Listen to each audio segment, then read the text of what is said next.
Bonjour à tous, bienvenue sur ma chaîne. C'est pratiquement les premières vidéos de la rentrée, j'en suis un peu désolé du retard. Je vais parler dans cette vidéo du nouvelle caméra hybride, ou je sais pas quoi, FX30 de chez Sony. Et on en parle tout de suite après le générique.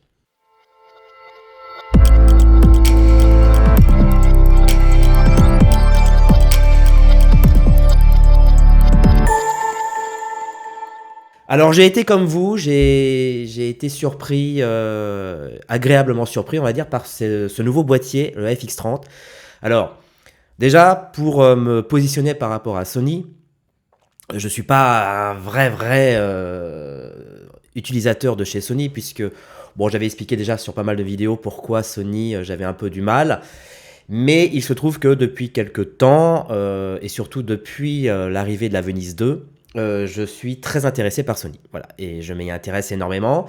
Et j'ai eu aussi l'occasion d'avoir entre les mains la FX3, que j'ai trouvé très intéressant. Et d'ailleurs, je vais faire une vidéo prochainement sur la Venise 2, la FX3, comparer un peu tout ce petit monde. Car je trouve que, eh bien, il y a des choses très intéressantes à en sortir. Et donc, du coup, j'ai vu cette vidéo, enfin, j'ai vu plus particulièrement ce nouveau boîtier, le FX30, qui me paraît très intéressant, surtout quand on voit l'engouement du retour du Super 35.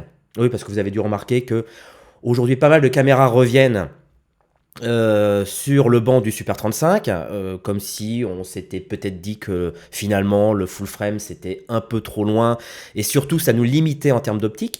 Mais voilà, on revient sur du Super 35 et puis je suis assez séduit, c'est vrai, par le gamut, l'espace colorimétrique de Sony qui je trouve a fait un énorme effort qui m'a permis un peu de me reconvaincre de revenir chez Sony parce que justement là où j'avais un peu du mal chez Sony c'était plutôt cette signature d'image qui me faisait penser, voilà, il y a plusieurs années, dans le fait où on utilisait à l'époque des caméscopes HDW pour faire de la fiction en 2 tiers de pouce et que depuis, Sony a été un peu l'implantation de la signature vidéo. Voilà. Et je trouve qu'ils se sont détachés au fur et à mesure pour arriver à une image qui dépasse bien plus que les caméras Arri, voire même Red, qui sont actuellement sur le marché. Bon, évidemment, tout se discute. Je suis justement très impatient de faire le test chez Puzzle du comparatif Venise 2, caméra RED, Alexa, etc. pour voir un peu plus vraiment en détail cette caméra. Mais revenons sur la FX30 où j'ai vu, comme tout le monde, un peu les vidéos sur Internet et je suis tombé sur une vidéo avec un petit court-métrage. Alors, j'ai pas très bien compris le court-métrage. Bref, c'est pas grave, hein, on est là pour regarder la forme, pas le fond. Et un making-of qui allait avec. Et donc j'ai commencé malheureusement par le making-of. J'aurais peut-être pas dû, mais bon, voilà, l'algorithme de YouTube m'a fait montrer d'abord le making-of. Et là, j'ai pas très bien compris. J'ai pas très bien compris la communication de Sony là-dessus, parce que en gros, en fait, quand on regarde le making-of, on voit qu'il y a un débordement de moyens. Tant sur le plan humain que sur le plan matériel, où on voit effectivement eh bien, des choses assez surprenantes en termes de budget. Enfin, je parle surprenant, alors peut-être pas pour les Américains, mais pour nous en France, oui.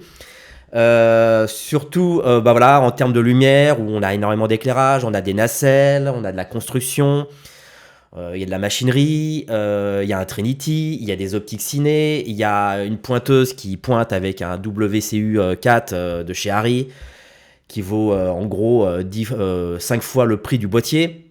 En bref, tout coûte cher dans le making-of, sauf le boîtier, hein, qui est à peu près à 2000 et quelques euros. Et tout coûte cher, l'optique coûte plus cher, le WCU4 coûte plus cher, le Trinity coûte bien plus cher, les éclairages coûtent plus cher, tout coûte plus cher. Et en gros, j'ai l'impression que Sony essaye de nous faire comprendre qu'avec ce boîtier, on peut faire du cinéma. D'ailleurs, on le voit sur leur page de garde, hein, où on dit qu'on rentre dans le cinéma. Alors, pareil, on me dit qu'aujourd'hui, il y a certains boîtiers où on peut faire du cinéma avec, mais je crois que c'est pas le même cinéma, quoi. Parce qu'en fait, si je veux faire du cinéma avec un boîtier comme ça, c'est pas pour avoir des moyens débordants de l'autre côté. Hein. C'est-à-dire que et ça j'en avais parlé avec Clovis dans une vidéo où en gros quand on met tout ça dans une feuille de devis, c'est pas le prix du boîtier qui va entre une FX30 et une Venise 2 par exemple, qui va changer énormément, qui va multiplier par 2 le devis, quoi. C'est complètement insignifiant.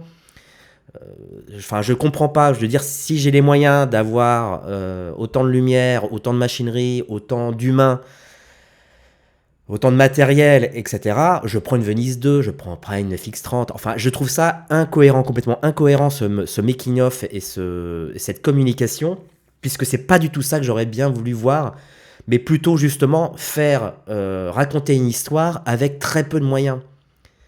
Enfin, je sais pas si vous me comprenez, mais en fait, j'ai pas compris vraiment pour moi, c'est totalement incohérent, quoi. Vous voyez, je comprends pas, quoi. Le boîtier est tellement recouvert d'accessoirisation qui coûte 10 fois le prix du boîtier, qu'on ne voit même plus le boîtier.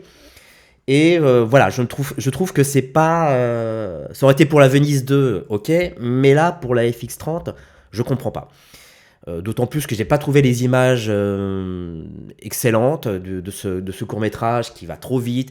En plus, c'est filmé comme si c'était filmé avec un hybride, pour le coup, où on voit que ça bouge dans tous les sens, on reconnaît, sans même regarder le making-of, que c'est un hybride, puisqu'on sent des plans très saccadés, très en mouvement.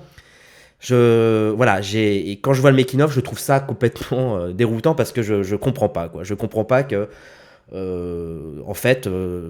bah, si je fais un film comme ça, je prends une Venise 2, quoi. Pourquoi je me ferais chier à prendre une FX30? Enfin, il y a aucune logique. Mais par exemple, j'aurais bien vu en conditions documentaires, vous voyez, une petite installation, un petit zoom Sony dessus, un peu de lumière, une ITV, on voit bien les carnations, on voit bien vraiment le pouvoir de cette caméra. Ça m'aurait intéressé. Mais voir des gens qui se battent en plus, où généralement, bah voilà, sur le dernier film que j'ai fait, où il y a des scènes de cascade comme ça, de ce genre-là, on le fait avec des petites caméras. C'est pas, enfin, on ne met pas en valeur, on est un peu sur des clairs-obscurs, on voit mal, ça va très vite, les plans, on ne dire même pas une seconde, on voit rien. Bref, pour moi, ça ne met pas en valeur ce genre de boîtier, qui est pour moi très intéressant dans le domaine du documentaire. Là où justement, on a peu de lumière, on a peu de techniciens et surtout on est très mobile. C'est là que ça m'intéresse de voir ce boîtier dans son utilisation. Le boîtier dans ses caractéristiques est intéressante, je vais pas revenir là-dessus, mais du Super 35, du 422 10 bits interne, un espace colorimétrique très intéressant qui est proche de la Venise 2, donc voilà, c'est très intéressant et j'ai hâte de faire un petit comparatif un peu des deux, mais voilà, on est en tout cas sur des choses très intéressantes en termes de technicité. Mais la communication, pour moi, elle me passe au-delà, quoi. Je comprends pas. Si c'est pour dire, oui, on peut faire du cinéma avec, s'il vous plaît, ne mettez-vous dans un contexte cohérent où jamais, à part le constructeur qui demande ce film promo, mais personne ne tournera dans ces conditions, quoi. Si on a ces conditions pour tourner, on prend une Venise 2. Je ne comprends pas.